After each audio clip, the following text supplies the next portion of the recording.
Hello students, I am Vaishak and you are watching the channel AVS Physics. I am back with a new video here. In this video, we are going to explain the solutions of physics questions in your KEAM 2020 exam.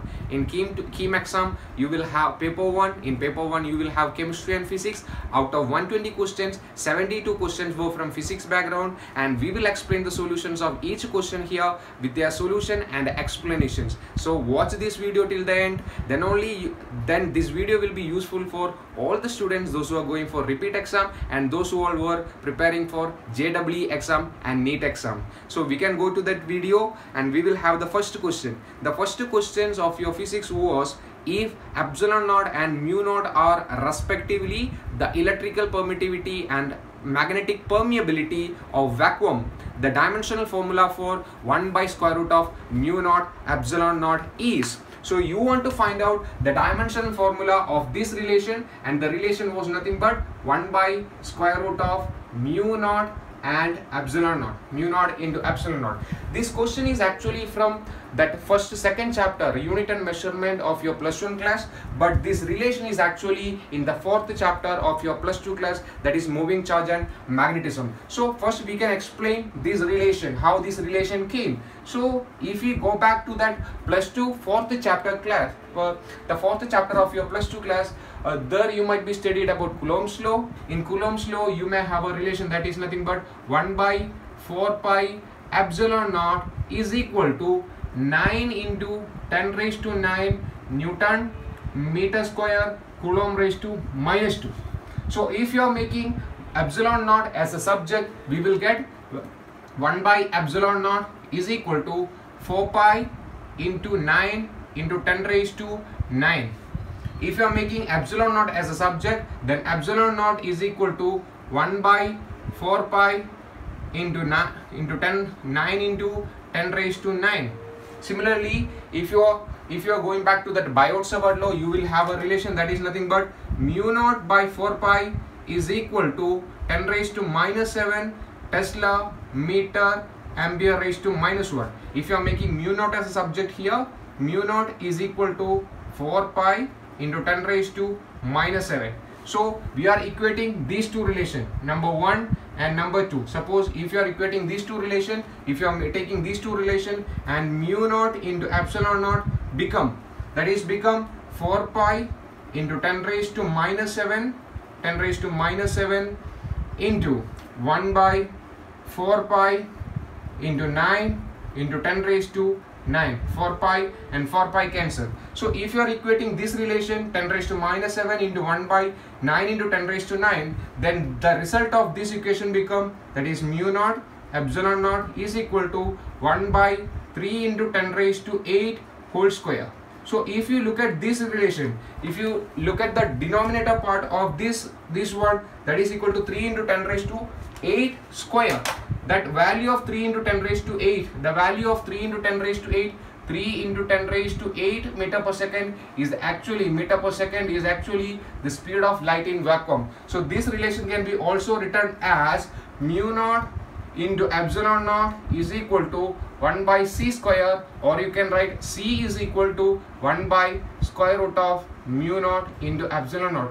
This is the relation actually here. So we can write 1 by mu naught epsilon naught is exactly equal to what? Which is exactly equal to c. So the dimension of c is exactly equal to the dimension of this relation. So we want to find out the dimension of c. What is the unit of c? C is actually speed of light. C is equal to what? C is nothing but speed of light in vacuum, speed of light in vacuum. So that the unit of this one will be meter per second, and the dimension will be exactly equal to m raised to 0, l raised to 1, t raised to -1, t raised to -1. So the dimension of this one, the dimension of c will be exactly equal to the dimension of this one. So the dimension of this one is nothing but m raised to 0, l raised to 1, t raised to -1. So this is that answer, and this answer was in that option number D in your exam, in your question paper. So this is the right answer, and that option was D.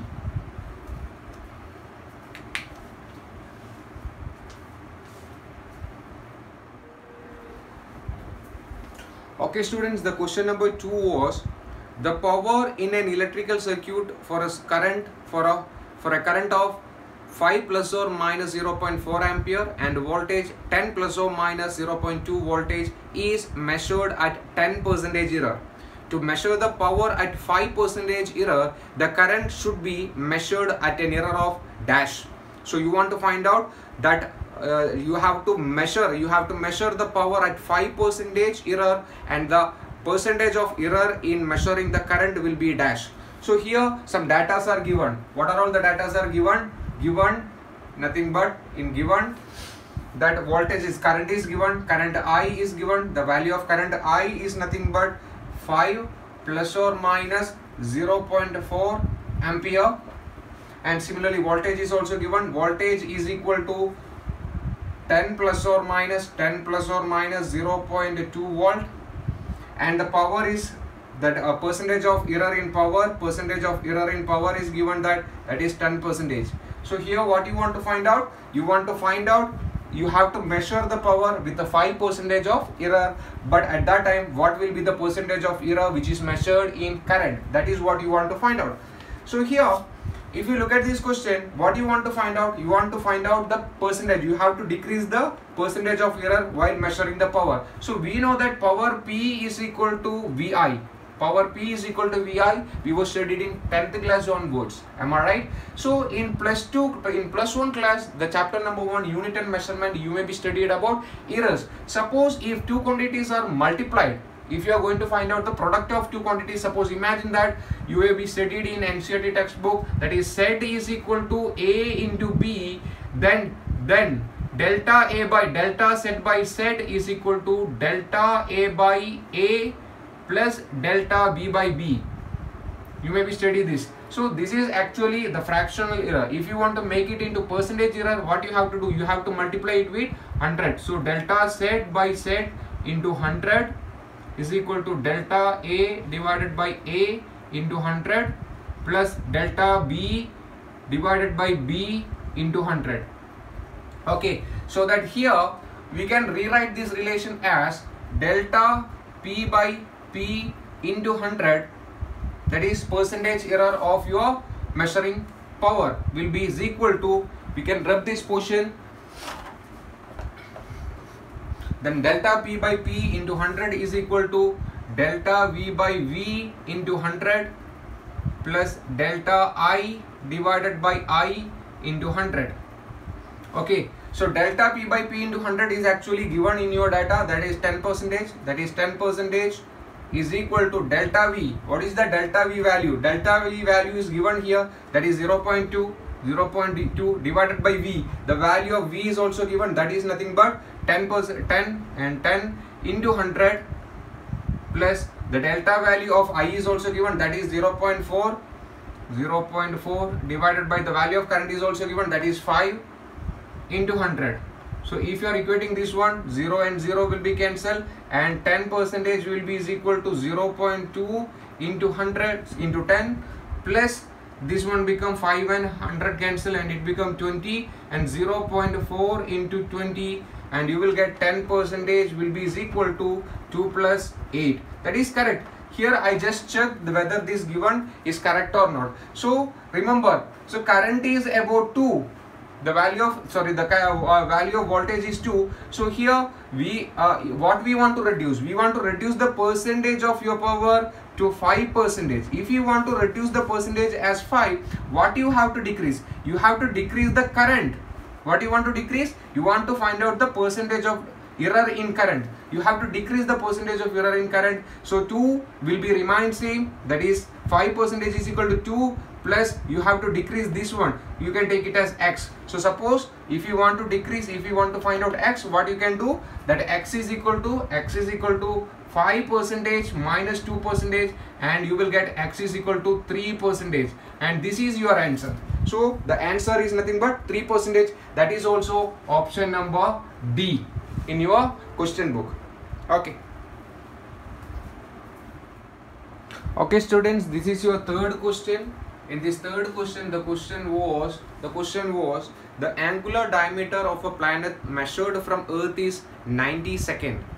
if the diameter of the planet is pi into 10 raised to 6 meter, then its distance from the earth is, you want to find out the distance from earth. So here actually you have to apply the method that you have studied in +1 class, the unit number 2, that is nothing but parallax method. You have to apply parallax method to find out the distance. So this is your earth and this is your planet. Suppose what are all the things is given here. That angular diameter is given. What is angular diameter? Angular diameter is nothing but the angle subtended from earth to the diameter of that particular planet. That is theta is given. The value of theta here it is given. The value is nothing but 90 second. Similarly, the diameter of the planet is also given. That is equal to pi into 10 raised to 6 meter. So these are two things given. You want to find out the distance from earth to the planet. So how can you find out that answer here?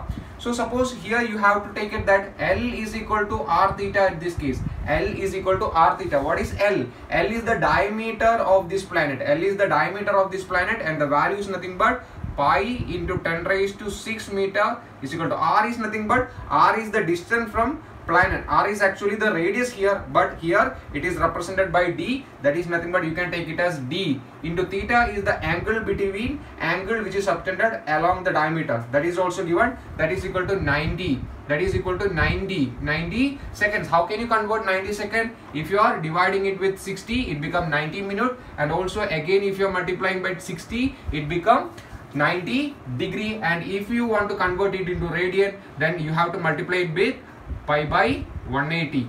So if you are solving this relation you will get the answer. So here pi and pi can be cancelled, 90 and 180 can be cancelled, here it become 2, and if you are making d as a subject, then making d as a subject, d is equal to 10 raised to 6 into 60 into 60 into 2. Suppose 0, 60 and 60 you can rewrite it as d is equal to 10 raised to 8 into 6 into 2, or d is equal to nothing but 10 raised to 8 into 6 into 6, 36 into 2, that is equal to 72. Also you can write it that d is equal to 7.2 into 10 raised to 9 meter, and this is your answer. And in your question book that option was nothing but 7.2 into 10 raised to 9 meter. That is your answer number, option number B.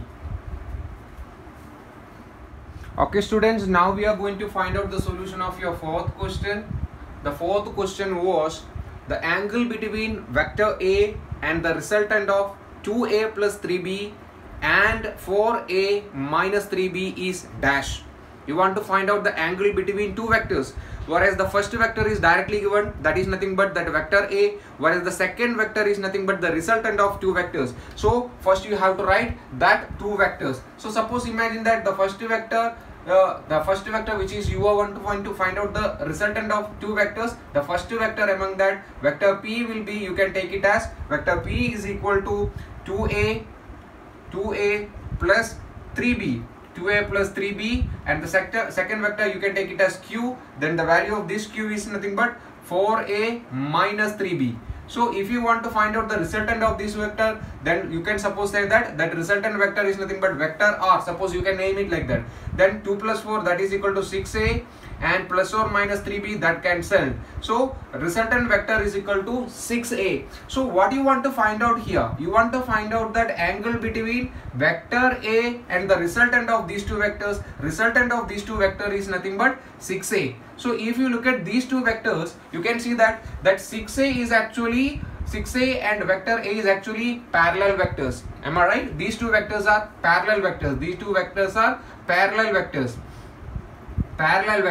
So you can say that vector A is parallel to vector 6A, and of course if they are parallel vectors, the angle between these two vectors will be is equal to 0 degree. The angle between these two vectors will be 0 degree, and that was that option number was E.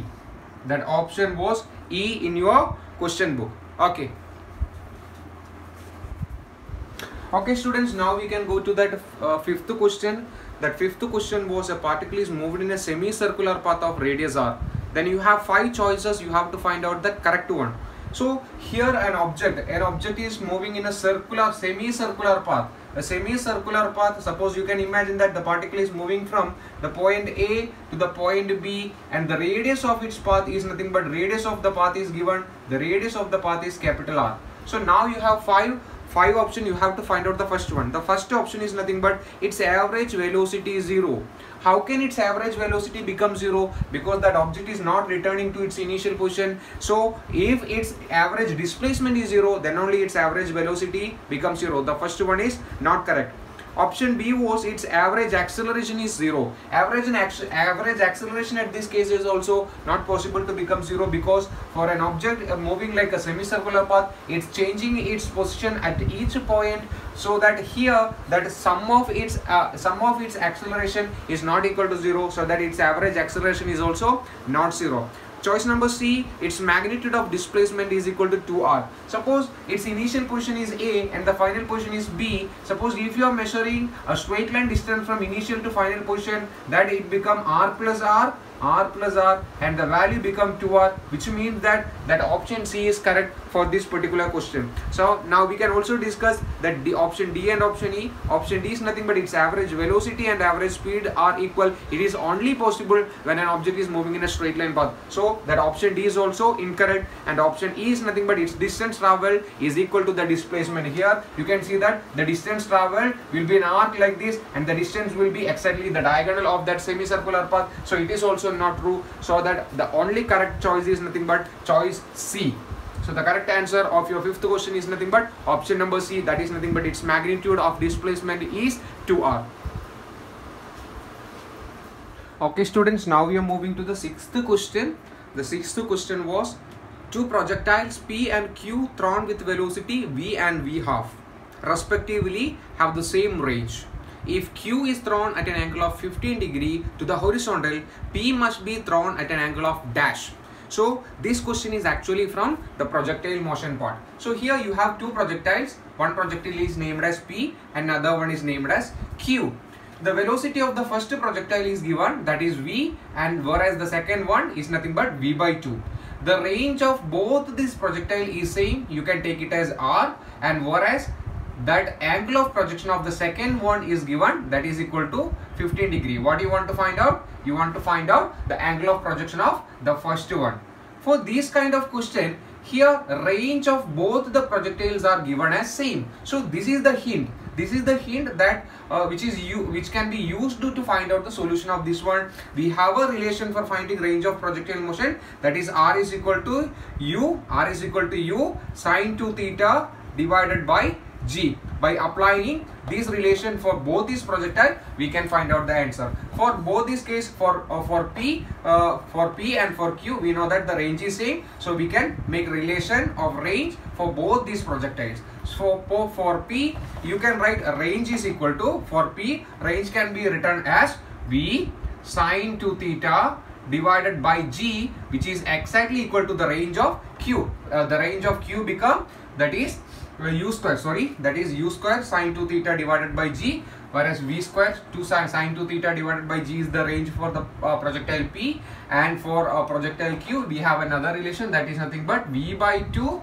whole square sine 2 theta divided by g. Of course g and g cancel, v square and v square can be cancelled, and the remaining term in the left hand side become sine 2 theta, that is equal to sine 2 theta is equal to 1 by 2 whole square sine 2 into theta is nothing but, theta for this one is nothing but 15 degree. So sine 2 theta is equal to sine 2 theta is equal to 1 by 4 sine 30 degree. Sine 2 into 15 sine 30. What is the value of sine 30 degree? Sine 30 degree is equal to nothing but 1 by 2 again. So this relation become sine 2 theta is equal to 1 by 4 into 1 by 2 is equal to 1 by 8. So that 2 theta can be written as, if taking sine in this side, 2 theta become sine inverse of 1 by 8. Sine inverse of 1 by 8. If you want to find out, what do you want to find out? You want to find out theta. Then theta is equal to 1 by 2 sine inverse of 1 by 8. 1 by 2 sine inverse of 1 by 8. This is the answer, and in your question book that option is nothing but option B. Option B is the right answer for this question. Okay students, now we are moving to the seventh question. Seventh question was, an object is thrown vertically with a velocity u. The velocity with which it strikes the ground on its return is dash. You want to find out the velocity of an object which is thrown up, and when it is reaching ground you want to find out its velocity. The velocity with which it's thrown is u, and you want to find out the velocity when it strike on the ground. Suppose imagine that this is your object. This object is thrown to the air and it is returned to the ground. It is reaching the ground here. So here you can see that this is the velocity that you are thrown, and that velocity is given. That velocity is nothing but u. So in what velocity you are throwing an object, and that with the same velocity that object return back to the earth. So if you look at this diagram, you can see that the velocity initially was given in the upward direction, but the velocity right now is in the opposite direction of your initial velocity. So the velocity with which that object strike the ground will be the same magnitude but opposite in sign, opposite in direction, so that the value will be minus u, and the correct answer will be the option C. That option C is the correct answer for this question. Okay students, now we are moving to the eighth question. The eighth question is nothing but pick out the correct statement. You have 5 statements, you want to find out the correct one. The first one was, the second law of motion is a vector equation. So the first one is nothing but, first statement is nothing but the second law of motion is a vector equation. We want to check it whether it is correct or not. What is second law of motion? That is F is equal to ma. That is F is equal to ma. So here you can see that this equation is nothing but, this equation is actually in the vector equation, is in a vector equation. So this one is correct. Now we can move to the second statement. The second law of motion is applicable to a particle and do not system of particle. That is wrong. Second law of motion is applicable for a particle. The third one is nothing but force is always in the direction of motion. So no, that is not. Force is always in the direction of acceleration, not in the direction of motion. D1 is nothing but, if external force is force on a body is 0, it does not mean that acceleration is 0. Suppose in this case external force F is equal to 0, then definitely acceleration become 0. So that statement is not correct. And the last one is nothing but, acceleration at an instant depends upon the history of motion of the particle. That is also wrong. That acceleration, the history of motion is only depend upon velocity. Velocity is only depends upon the history of motion, not an acceleration. So the correct answer is nothing but option A. Option A is the correct statement, and your right answer is nothing but option A. Okay students, now we are moving to the 9th question. The 9th question was, a boy is standing on a weighing machine inside a lift. When the lift goes upward with an acceleration g/4, the machine shows the reading 50 kg weight. When the lift goes downward with an acceleration g/4, the reading of the machine in kilogram weight would be dash. So you want to find out the weight of that particular boy when the lift moving downward direction. So when the boy is moving in the, when the lift is moving in the upward direction, when the lift is moving in the upward direction, the weight of the boy was 50 kilogram in weight. So 50 is a mass, and suppose if you want to find out the weight, the 50 g is equal to what? Actually what is weight? Weight is nothing but, weight is equal to nothing but, weight is equal to mass into acceleration. So here mass into acceleration is nothing but g plus g/4 here. G plus g/4 here. So which is because it is moving in the upward direction, so it can be written as 50 g is equal to m into g plus g/4 is nothing but g plus g/4 is nothing but 4g plus g divided by 4, and you can write 50g is equal to nothing but m into 5g divided by 4. So here you can cancel g and g, and you are getting m is equal to, suppose if you are taking 4 into 50 divided by 5 is equal to m, that is 200 divided by 5 is equal to m, or you can find out that m is equal to nothing but m is equal to 40. M is equal to 40 here. Okay, for the second case, when the boy is moving downward, when the lift is moving in the downward direction, when it is moving in the downward direction, then what is m? Then what is weight? Weight W is equal to m into g minus g/4. M into g minus g/4, that is W is equal to m into 3g 4g minus g, that is nothing but 3g divided by 4. Am I right? So here value of m is already found out, that is 40. So W is equal to nothing but 40 into 3g divided by 4. 4 and 40 cancel, it become 10, and W is equal to 10 into 3g, that is nothing but W is equal to 30g. So this is the right answer, and that is nothing but that option number B. That option B is your right answer. Okay students, now we are moving to the 10th question. The 10th question was, a ship of mass 2 into 10 raised to 7 kilogram is initially at rest is pulled by a force of 5 into 10 raised to 5 Newton through a distance of 2 meter. Assuming that the resistance due to the water is negligible, the speed of the ship is dash. You want to find out the speed of a ship. So assume that you have a ship like this.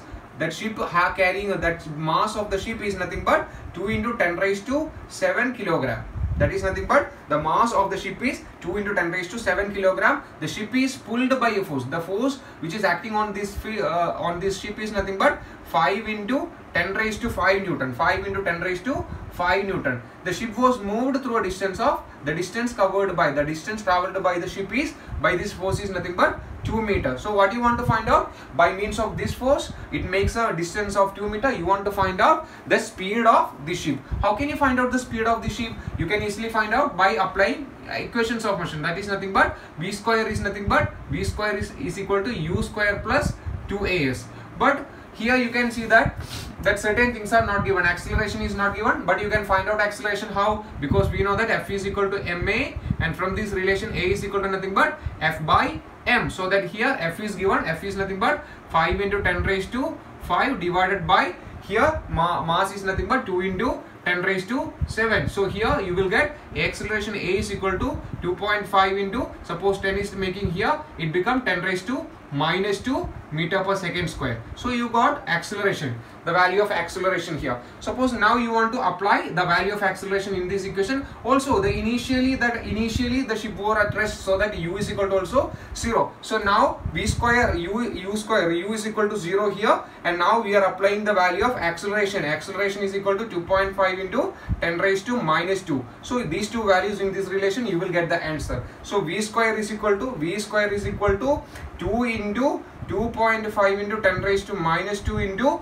that is distance. That distance traveled is nothing but, that is also 2 meter into 2. So you will get 2, that is v square is equal to 2 into 2, that is 4. 4 into 2.5, that is nothing but 10 into 10 raised to minus 2. So v is equal to nothing but square root of 10 into 10 raised to minus 2. Square root of 10 is nothing but square root of the 9 is nothing but approximately is equal to 3. So square root of 10 is nothing but approximately. So v is equal to 10 square root of 10 is approximately, that is nothing but 3.16 something like that. 3.1 into 10 raised to minus 2 meter per second. So this is the answer of this question. But in your question book, in your question paper, there is no option as that is 3.1 into 10 raised to minus 2. It is also can be written as v is equal to 0.3 meter per second. So there is no such option shown here, but the nearest answer is nothing but 0.1 meter per second. Okay. Okay, the 11th question was, a force of 2I plus 3J Newton acts on a body of mass 1 kilogram which is at rest initially. The acceleration of the body is dash. You want to find out the acceleration of a body, whereas the force applied is given and the mass of that object is also given. It is a direct question. So that a force acting on the body is given, that is nothing but 2I, that is nothing but 2I plus 3J of Newton, 2I plus 3J of Newton, and mass of the body is also given. Mass is equal to 1 kilogram. So what you want to find out? You want to find out the acceleration here. How can you find out the acceleration from mass and force? That is A, F is equal to, we know that F is equal to ma, so that A is equal to F by m, F upon m, and acceleration here is nothing but 2I plus 3J divided by 1, so that acceleration is nothing but 2I plus 3J meter per second square. So that answer is nothing but 2I plus 3J meter per second square, and the option is nothing but that option B. Option B is nothing but 2I plus 3J meter per second square. That is option number B is the right answer. Okay students, now we are moving to the 12th question. In 12th question you have a statement which is given, and among 5 you have to find out the correct statement. The question is nothing but the work energy theorem, the correct first statement, does not hold in all inertial frames. The second one is independent of Newton's second law, and the third choice is may be viewed as a scalar form of Newton's second law, cannot be extended to non-inertial frames, is independent of Newton's third law.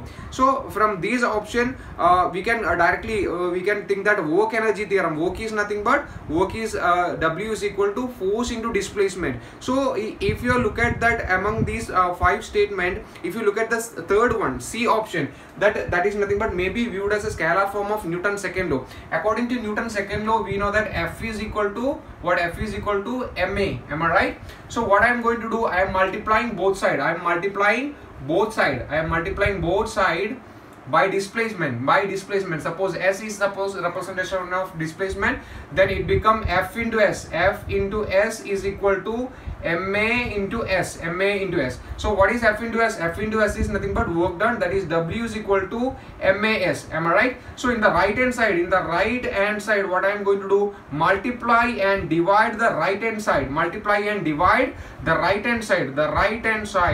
Right hand side by 2, so that that equation can be changed. Am I right? So if you are multiplying and dividing the right hand side by 2, then the equation becomes W is equal to m divided by 2 into 2as. What is this 2as actually? From equation of motion we know that v square minus u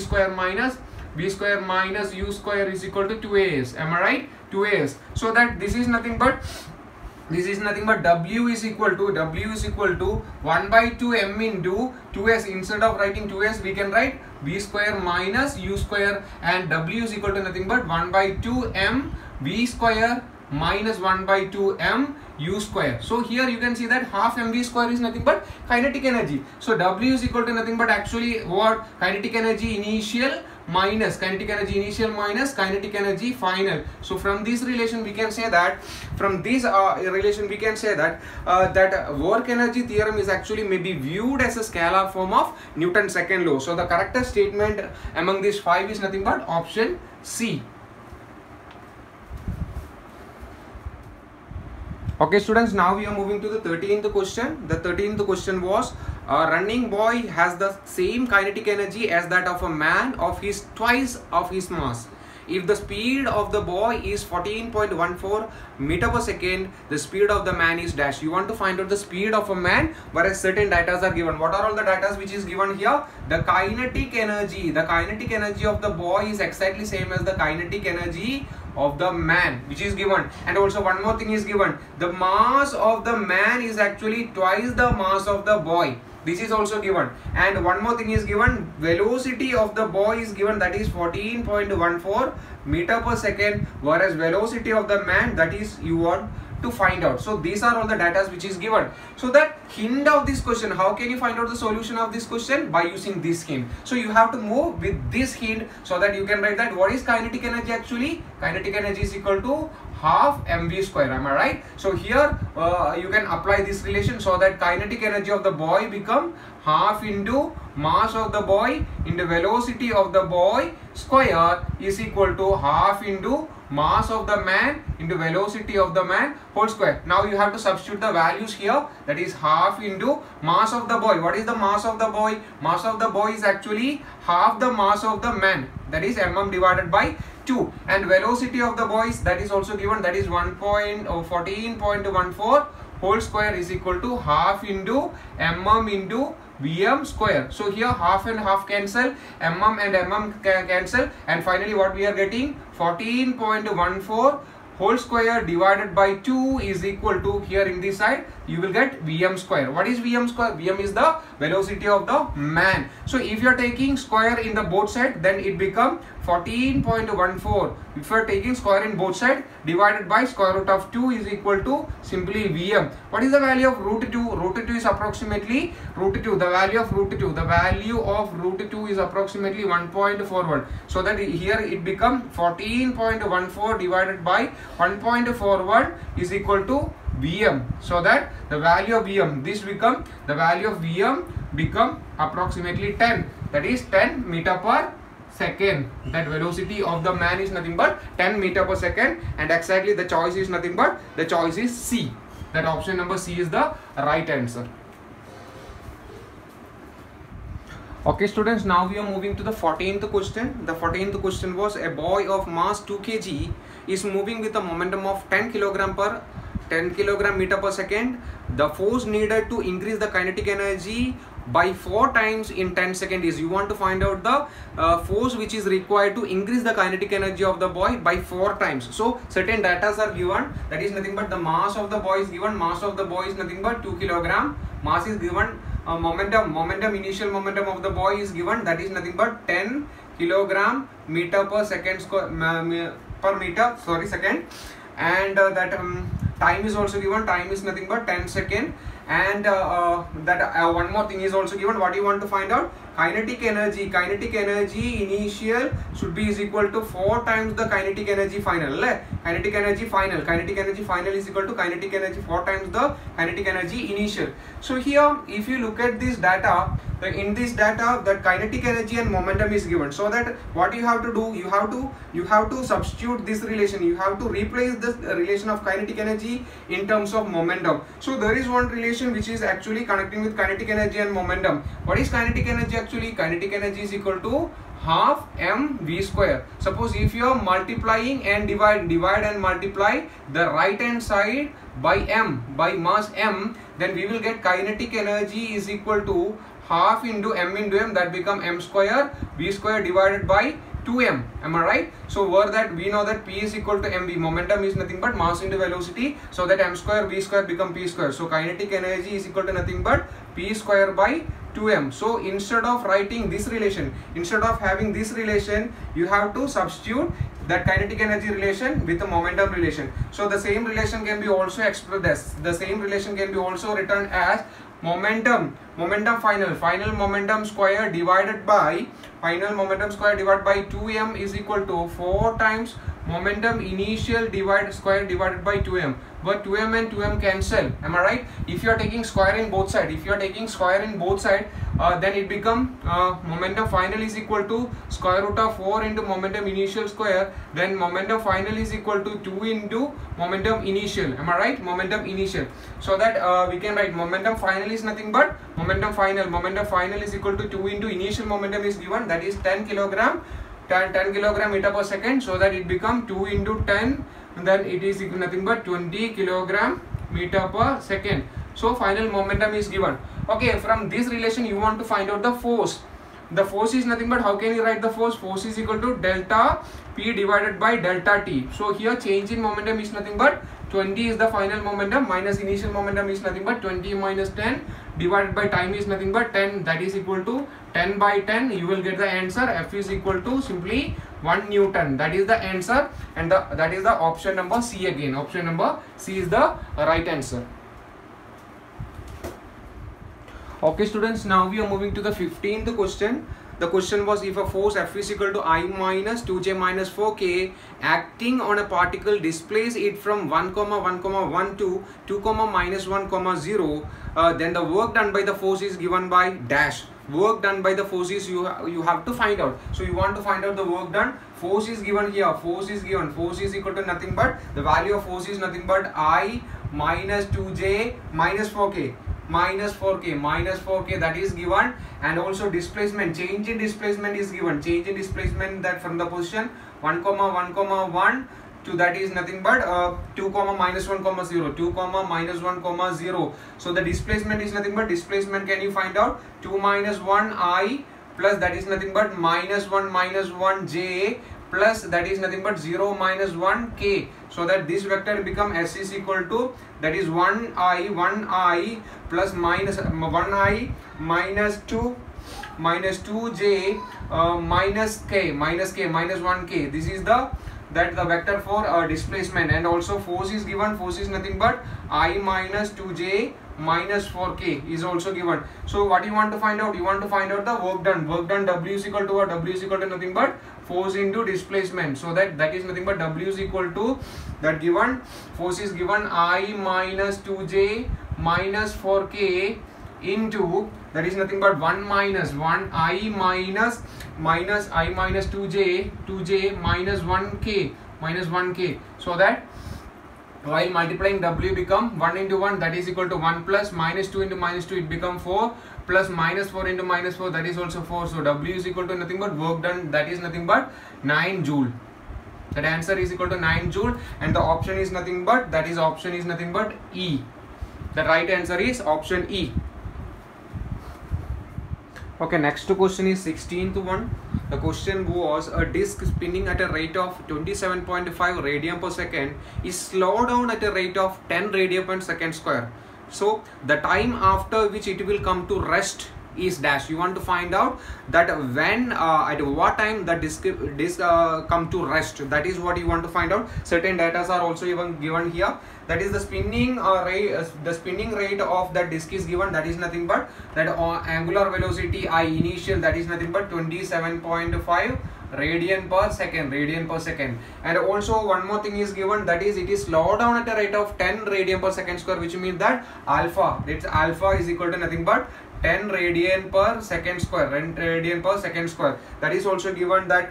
And also what you want to find out, you want to find out omega final is equal to what? 0, because the disk want to be come to rest. If the disk is at rest, then omega final is equal to angular velocity final is equal to 0. So similarly, V is equal to U plus AT. We have a relation that V is equal to U plus AT. We have a relation like that. Similarly, we have another relation in case of spinning, like a rotation and all. We have another relation, that is nothing but omega final is equal to omega initial plus alpha into t. What is omega final? That is equal to 0. Is equal to omega initial is nothing but 27.5 plus alpha is equal to nothing but minus 10t. So we can write that 10t is equal to 27.5, and of course t is equal to nothing but 27.5 divided by 10, that is equal to t is equal to 2.75 second.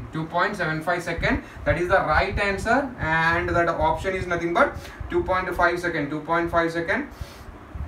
That is okay, students. Now we are moving to the 17th question. The 17th question was, 4 particles of mass m1 is equal to 1 kg, m2 is equal to 2 kg, and m3 is equal to 1 kg, and m4 are placed at the 4 corners of a square.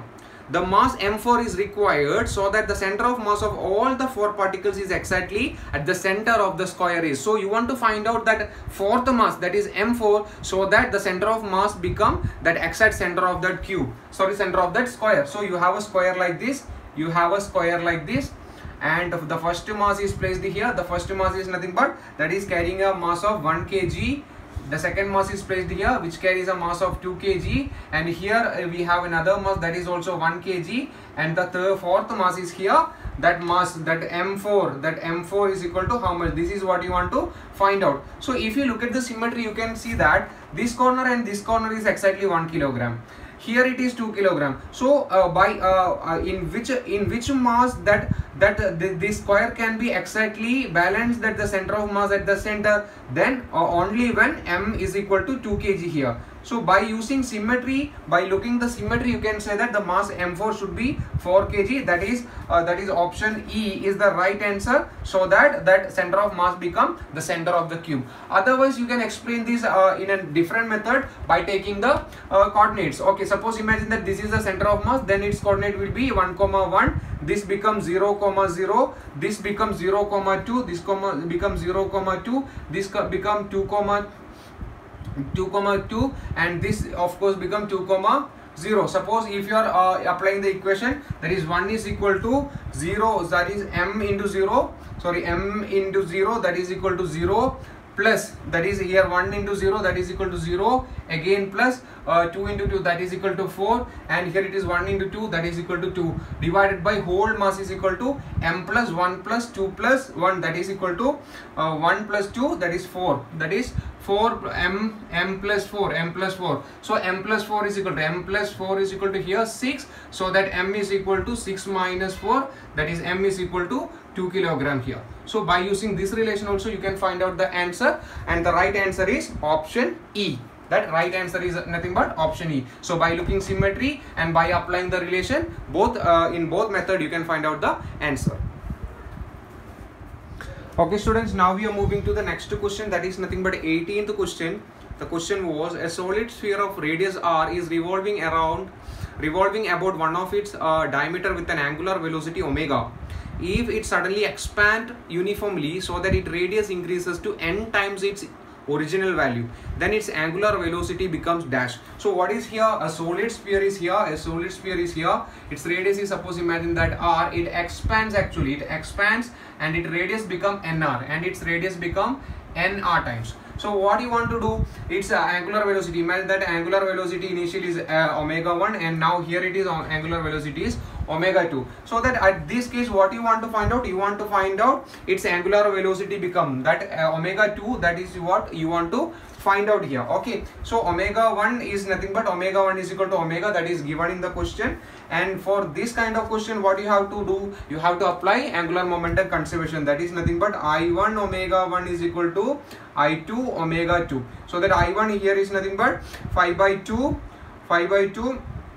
mr square, that is mr1 square into omega 1 is equal to 5 by 2 that is m, mass is not changing, that is m, that is nothing but mr dash. Suppose imagine that suppose this one can be taken as r dash, that is r dash square, or suppose you can say that r2 square into omega 2. So 5 by 2m cancel, that is r1 square omega 1 is equal to that omega 1 is nothing but omega 1 is equal to omega here, that in the right hand side it become that r2 is nothing but nr, so that it is n square r square into omega 2. So r square and r square here cancel, so r square and r square can be cancelled here, so that here r square and r square can be cancelled, that is omega is equal to n square omega 2.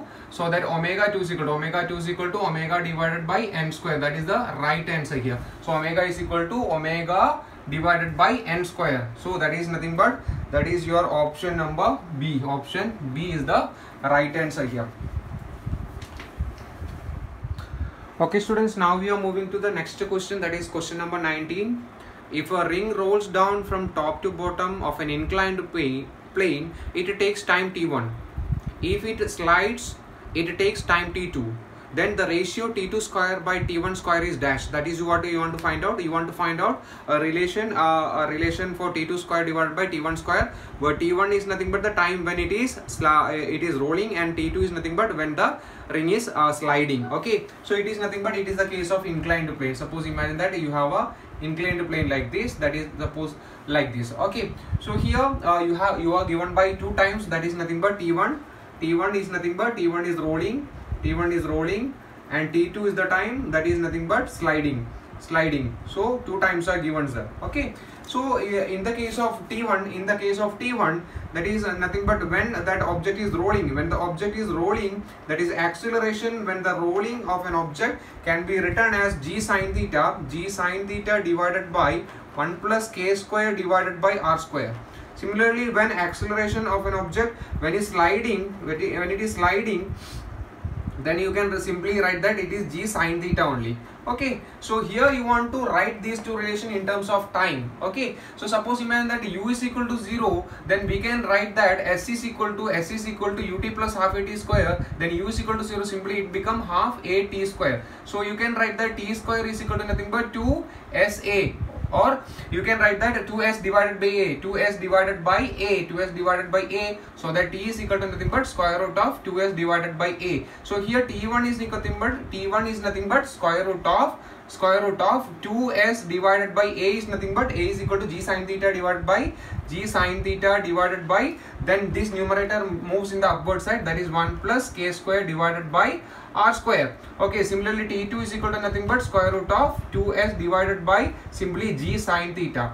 Okay, so what you want to find out? You want to find out the relation become t2 square divided by t1 square. This is what you want to find out. T2 square divided by t1 square is the thing that you want to find out. While squaring this, square cancelled, and 2s g sine theta also can be cancelled. Am I right? So while squaring, it becomes square can be vanished, and 2s and 2s can be cancelled. G sine theta and g sine theta can be cancelled, and it is nothing but t2 square divided by t1 square. So finally, what you are getting? Your answer will be 1 divided by 1 plus k square divided by r square. So here k square and r square is nothing but radius of gyration. For here that particular object is a ring, so that its moment of inertia simply it become k become r.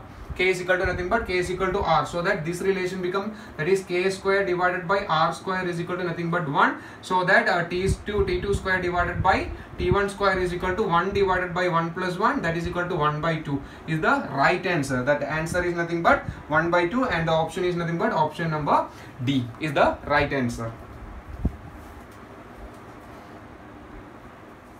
Okay students, now we are moving to the 20th question. The question was, if the distance between sun and the earth is small letter d, then the angular momentum of the earth around the sun is proportional to dash. We want to find out the relationship between angular momentum and that the distance. We want to find out the relationship between d and angular momentum. Okay, so here suppose you can imagine that this is your sun and this that earth is revolving around the sun. Suppose imagine that this is your earth which is revolving around the sun. Suppose the distance is nothing but the distance is d. So for this case you can say that the velocity of this motion v is equal to nothing but square root of gm divided by gm divided by d. Am I right? Okay, so here that angular momentum can be written as angular momentum L is equal to mvr, where r is nothing but r is the radius, whereas here it is nothing but d. So that here you can write that L is equal to m into square root of capital M divided by d into d. Am I right? So if d can be also written as root d into root d. So this root d and this root d can be cancelled. So L is equal to m into square root of gm into root d.